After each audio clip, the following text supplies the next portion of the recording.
कंस द्वारा उत्पीड़न का प्रारंभ। राधे राधे भक्तों, स्वागत है आपका हमारे चैनल श्री प्रिय दीक्षा में। वसुदेव द्वारा सारी वस्तुएं श्री कृष्ण को गोकुल ले जाने से पहले की भांति समंजन कर लेने के पश्चात तथा सारे द्वार तथा किवाड़ बंद कर लेने पर पहरेदार जाग गए और उन्हें नवजात शिशु का क्रंदन सुनाई पड़ा। कंस शिशु जन्म का समाचार सुनने की प्रतीक्षा कर ही रहा था कि पहरेदारों ने तुरंत आकर जानकारी दी कि शिशु उत्पन्न हुआ है। उस समय वह तेजी से अपनी शैया से उठ बैठा और चिल्लाया, अब मेरे जीवन का क्रूर काल उत्पन्न हो गया है। कंस चिंतित हो गया कि उसकी मृत्यु निकट आ गई है, अतः उसे रोमांच हो आया। वह अविलंब उस स्थान की ओर चला जहां शिशु ने जन्म लिया था। अपने भाई को आते देखकर देवकी ने कंस से अत्यंत विनीत भाव से प्रार्थना की, मेरे भ्राता, इस लड़की को मत मारो। मैं वचन देती हूँ कि यह तुम्हारे पुत्र की वधू बनेगी, अतः इसका वध न करो।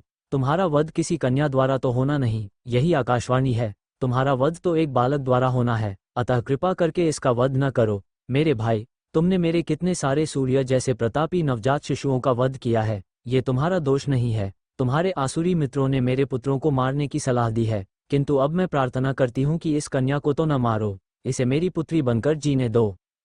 किंतु कंस इतना क्रूर था कि उसने अपनी बहन देवकी की एक भी दर्द भरी प्रार्थना न सुनी। उसने अपनी बहन को डांटते हुए नवजात शिशु को बलपूर्वक छीन लिया और उसे निर्दयतापूर्वक पत्थर पर पटकना चाहा। यह एक क्रूर असुर का ऐसा सजीव उदाहरण है जो अपनी व्यक्तिगत तृप्ति के लिए सारे संबंधों की बलि दे सकता है। किंतु वो शिशु तुरंत ही उसके हाथों से फिसल गया और आकाश में जाकर विष्णु की अष्टभुजा अनुजा के रूप में प्रकट हुआ। वो सुंदर वस्त्रों, पुष्पमालाओं तथा आभूषणों से सुशोभित थी और अपनी आठों भुजाओं में धनुष, भाला, तीर, तलवार, शंख, चक्र, गदा तथा ढाल धारण किए हुए थी।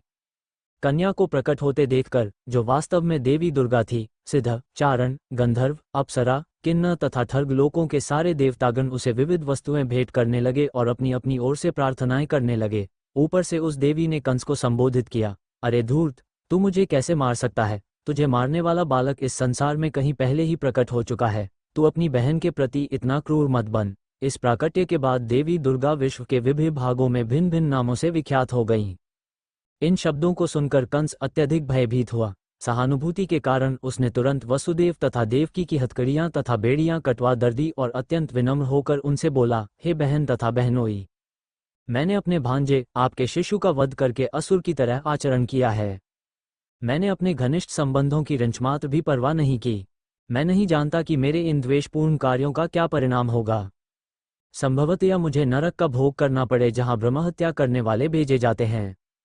किंतु मैं विस्मित हूं कि आकाशवाणी सच नहीं उतरी। असत्य प्रचार केवल मानव समाज तक ही सीमित नहीं है। अब तो ऐसा प्रतीत होता है कि स्वर्ग के देवता भी असत्य भाषण करते हैं। स्वर्ग के निवासियों की वाणी पर विश्वास करके ही मैंने अपनी बहन के शिशुओं को मारकर इतना पाप किया है। प्रिय वसुदेव तथा देवकी, आप दोनों ही महान आत्माएं हैं। मुझे आप दोनों से कुछ नहीं कहना, किंतु फिर भी मेरी प्रार्थना है कि आप अपनी संतानों की मृत्यु के लिए शोक न करें। हम में से प्रत्येक व्यक्ति पराशक्ति के वश में है और वह पराशक्ति हमें एक साथ नहीं रहने देती। हमें कालक्रम में अपने मित्रों तथा परिजनों से विलग होना पड़ता है। किंतु हमें यह निश्चित रूप से जान लेना चाहिए कि विभिन्न भौतिक शरीरों के न रहने पर भी आत्मा अक्षत रूप में निरंतर बनी रहती है। उदाहरणार्थ, मिट्टी के अनेक पात्र, घट हैं, वे पहले बनाए जाते हैं और फिर तोड़ दिए जाते हैं, किंतु तो भी मिट्टी सदा मिट्टी ही रहती है। इसी प्रकार विभिन्न परिस्थितियों में आत्मा के शरीर बनाए और बिगाड़े जाते रहते हैं, किंतु आत्मा शाश्वत रह जाती है। अतः शोक करने की कोई बात नहीं है। प्रत्येक व्यक्ति को समझना चाहिए कि यह भौतिक शरीर आत्मा से भिन्न है और जब तक कोई इसे समझ नहीं लेता, तब तक उसे देहांतर प्रक्रिया स्वीकार करनी होती है। मेरी बहन देवकी, आप इतनी सुशील तथा दयालु हैं, कृपया मुझे क्षमा कर दें। मैंने आपकी संतानों का जो वध किया है, आप उनकी मृत्यु से शोक संतप्त न हों। वास्तव में ये सब मैंने नहीं किया, क्योंकि ये सब पूर्व निर्धारित कार्यकलाप हैं। मनुष्य को पूर्व निर्धारित योजना के अनुसार कर्म करना होता है, भले ही वो अनिच्छा से क्यों न करे। लोगों की भ्रामक धारणा है कि शरीर की मृत्यु के साथ आत्मा भी नष्ट हो जाता है, अथवा वे सोचते हैं कि एक प्राणी दूसरे का वध कर सकता है। इन भ्रांत धारणाओं के कारण मनुष्य को संसार की परिस्थितियों को स्वीकार करना पड़ता है। दूसरे शब्दों में, जब तक आत्मा की नित्यता का दृढ़ विश्वास नहीं हो लेता, तब तक मनुष्य हंता, मारने वाला तथा हन्यमान, मारा जाने वाला का कष्ट भोगता रहता है। हे मेरी बहन देवकी तथा बहनोई वसुदेव, मैंने आप लोगों के प्रति जो अत्याचार किए हैं उन्हें क्षमा कर दें। मैं क्षुद्र हृदय हूँ और आप इतने विशाल हृदय हैं, अतः मेरे ऊपर दया दिखाएं और मुझे क्षमा करें।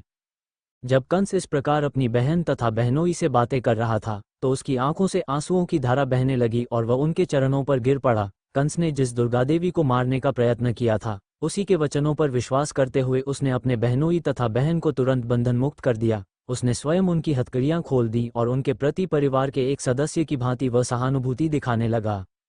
जब देवकी ने अपने भाई को इस तरह पश्चाताप करते देखा तो वे शांत हो गईं और अपनी संतानों के प्रति किए गए सारे अत्याचारों को भूल गईं।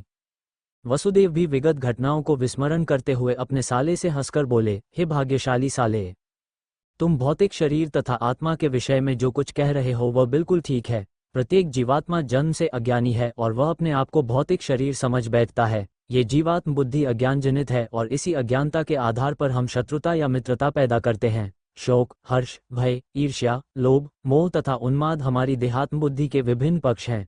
इस प्रकार से प्रभावित मनुष्य भौतिक देह के कारण ही शत्रुता में प्रवृत्त होता है। ऐसे कार्यों में लग जाने के कारण हम श्री भगवान से अपना शाश्वत संबंध भूल जाते हैं। वसुदेव ने कंस की उदारता का लाभ उठाकर उसे बताया कि उसके नास्तिक कार्यकलाप भी जैसा कि भौतिक शरीर को खुद समझ लेना इसी देहात्म बुद्धि से जन्य है। जब वसुदेव ने कंस से इस प्रकार ज्ञानप्रद बातें की तो वह अत्यधिक प्रसन्न हुआ और इससे अपने भांजों को मारने की अपराध भावना कुछ कम हुई। अपनी बहन देवकी तथा बहनोई वसुदेव से आज्ञा लेकर वह शांतचित अपने घर लौट आया। किंतु दूसरे ही दिन कंस ने सारे मंत्रियों को बुलाकर उनसे विगत रात्रि में जो कुछ घटा था कह सुनाया। कंस के सारे मंत्री असुर थे और थे देवताओं के परम शत्रु, अतः वे अपने स्वामी से रात्रि की घटनाओं को सुनकर उदास से हो गए।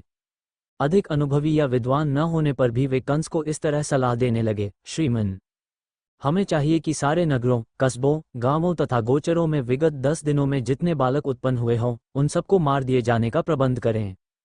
हमें चाहिए कि इस योजना को बिना किसी भेदभाव के कार्यान्वित करें। हमारा विचार है कि यदि हम ये कुकृत्य, अत्याचार करेंगे तो फिर देवताओं को हमारे विरुद्ध कुछ भी करने का साहस नहीं हो सकेगा। वे हमसे युद्ध करने से सदैव डरते हैं और यदि वे हमारे कार्यों को रोकना भी चाहेंगे तो भी उनमें ऐसा करने का साहस नहीं जुट पाएगा। आपके धनुष की अपार शक्ति से वे भयभीत रहते हैं। निसंदेह हमें इसका अनुभव है कि जब जब युद्ध के लिए सन्नद्ध होकर आपने उन पर बाणों की वर्षा की है तब तब वे अपने प्राणों की रक्षा करने के लिए चारों दिशाओं में भागे भागे फिरे हैं। अनेक देवता आपसे युद्ध करने में असमर्थ रहे हैं और उन्होंने तुरंत ही अपनी पगड़ी उतारकर तथा अपने बालों की ग्रंथियां खोलकर आपकी शरण ग्रहण की है और हाथ जोड़कर अपने प्राणों की भिक्षा मांगते हुए कहा है, हे स्वामी, हम आपके पराक्रम से भयभीत हैं, आप हमें इस घातक युद्ध से उबारिए।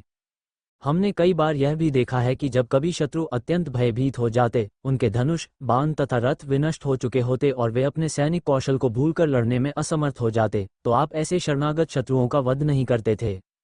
अतः वस्तुतः हमें इन देवताओं से भयभीत नहीं होना चाहिए। इन लोगों को शांतिकाल में युद्धभूमि से बाहर रहकर महान योद्धा होने का अत्यंत गर्व है, किंतु वास्तव में वे युद्धभूमि में कोई कौशल या सैन्य शक्ति प्रदर्शित नहीं कर सकते। यद्यपि इंद्र समेत भगवान विष्णु, शिव जी तथा ब्रह्मा जी इनकी सहायता के लिए सदैव उद्यत रहते हैं, किंतु हमें उनसे डरने का कोई कारण नहीं है। जहाँ तक भगवान विष्णु का प्रश्न है, वे तो पहले ही जन जन के हृदयों में अंतर्हित हो चुके हैं और वे बाहर नहीं आ सकते। और शिव जी ने तो अपने सारे कार्यकलापों का परित्याग कर रखा है, वे पहले ही वनवासी हो चुके हैं। और भगवान ब्रह्मा हमेशा विभिन्न प्रकार की तपस्या और ध्यान में लगे हुए हैं। इंद्र तो आपकी शक्ति के समक्ष तिनके जैसा है, अतः हमें इन देवताओं से डरने की कोई बात नहीं, किंतु हमें असावधान भी नहीं रहना, क्योंकि देवता हमारे कट्टर शत्रु हैं। हमें अपनी रक्षा करने के लिए सावधान रहना चाहिए, उनको समूल नष्ट करने के लिए हमें आपकी सेवा करनी चाहिए और आपकी आज्ञा के पालन के लिए सदैव सन्नद्ध रहना चाहिए। असुरों ने आगे कहा, यदि शरीर में कोई रोग हो और उसकी परवाह न की जाए तो वह असाध्य बन जाता है। इसी प्रकार यदि इंद्रियों को छूट दे दी जाए तो उनको वश में कर पाना दुष्कर हो जाता है। अतः हमें इन देवताओं से सदैव सावधान रहना चाहिए, अन्यथा ये दबाए नहीं दबेंगे। देवताओं की आधारभूत शक्ति तो भगवान विष्णु हैं, क्योंकि सारे धर्मों का चरम लक्ष्य उन्हें ही प्रसन्न करना है। वैदिक आदेश, ब्राह्मण, गाय, तप, त्याग, दान, पुण्य, ये सारे कृत्य भगवान विष्णु को प्रसन्न करने के लिए हैं। अतः हमें चाहिए कि हम तुरंत ही उन सारे ब्राह्मणों का जो वैदिक ज्ञान की निधि है तथा उन ऋषियों का वध करना प्रारंभ कर दें जो अनुष्ठान कार्यों को संपन्न करने में लगे हुए हैं। हमें सारी गायों का वध कर देना चाहिए जो माखन की स्रोत है, ताकि यज्ञ के लिए घी न मिल सके। कृपया हमें इन समस्त प्राणियों का वध करने की अनुमति प्रदान करें।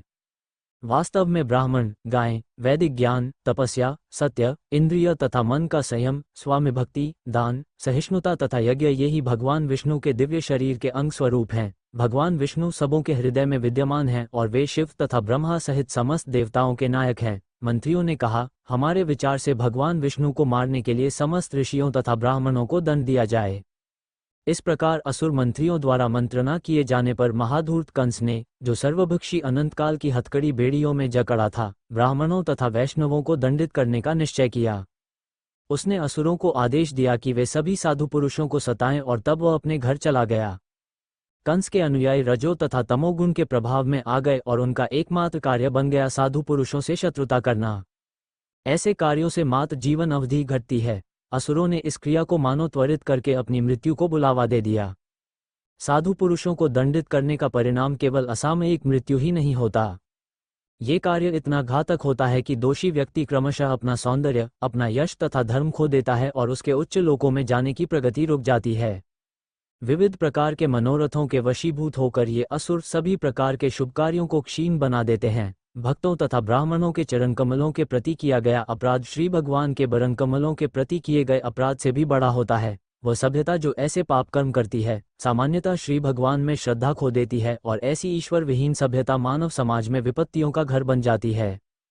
इस प्रकार लीला पुरुषोत्तम भगवान श्री कृष्ण के अंतर्गत कंस द्वारा उत्पीड़न का प्रारंभ नामक चौथे अध्याय के भक्तिवेदांत तात्पर्य पूर्ण हुए। भगवान श्री कृष्ण की ओर लीलाओं का आनंद लेने के लिए हमारे चैनल को सब्सक्राइब करें। राधे राधे।